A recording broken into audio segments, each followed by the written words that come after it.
Welcome knitters. In this week's short technique video, I want to show you a really simple strategy that I use when I finish my standard bind off and you get done and you want to weave in the ends. When you get finished, sometimes you have this little jog because when we knit, we're actually knitting in a spiral. So that last row, even when you do the bind off, sometimes you end up with this little kind of thing at the end. So I'm going to show you a technique to pull all that together and make it look seamless and like you can't even tell where the end of your bind off is. Before we get started, I want to give a big shout out to my new patrons. A big thank you goes out to Mina, Deborah, and Jessica. Thanks so much for supporting the channel. If you want to learn how you can become a Purl Together patron, head on over to www.patreon.com/Purl Together and you can see what benefits I'm offering for a small monthly pledge. Okay, let's get started with this week's technique. All right, all along this edge, I've just done the standard bind off at the end of this project. And so when we get to the very end, we're going to have this little jog where the bind off row is slightly higher than the previous one. Because knitting in the round is actually making a spiral, this last bit will be slightly higher. And I want to show you how that you can finish off your work without having a jog at the very end like that.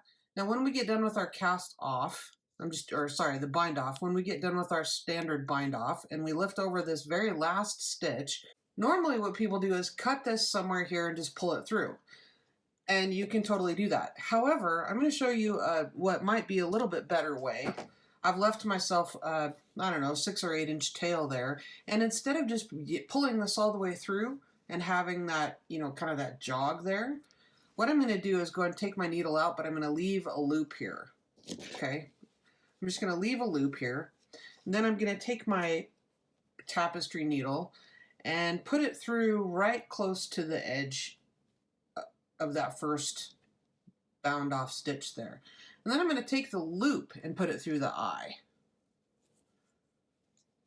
And I want to pull that whole loop. I'm going to take this whole loop, and you can even make that loop a little bit bigger. It's probably a better idea to make it a little bigger. And I'm going to pull the whole loop through to the inside of my work. This is a little awkward because it's a single ply, bulky, and so it splits pretty easily. After I've got the loop pulled through, and I still have my tail here, I'm going to take the tail through the loop. Now this is occurring, keep in mind, this is occurring on the inside or the wrong side of the work. Then I'm going to tighten that up, and it sucks it right down. And you can hardly tell where that bind off ends. Then, if you like, you can, tie another little knot right there, or just simply weave in this end. Sometimes what I'll do is go back and you can go underneath. That's the little slip through knot that we just made. You could go back underneath there or a neighboring purl bump if you like and kind of do that again. I'm not super concerned about this project because it's all just going to get felted and mashed together anyway, but you could absolutely do that and then weave in your tail. Secure that however you like and weave the tail down through the purl bumps, or you can weave in and out down through the purl bumps, or you can weave in and out along this first edge if you like.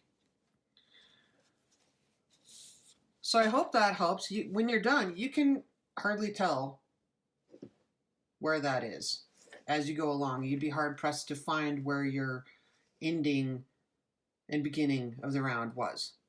Thanks so much for watching. If you find these videos helpful each and every week, consider joining me over on patreon.com. The link's down below. Consider doing the thumbs up, the like, and subscribe. All that stuff helps. Thanks for watching.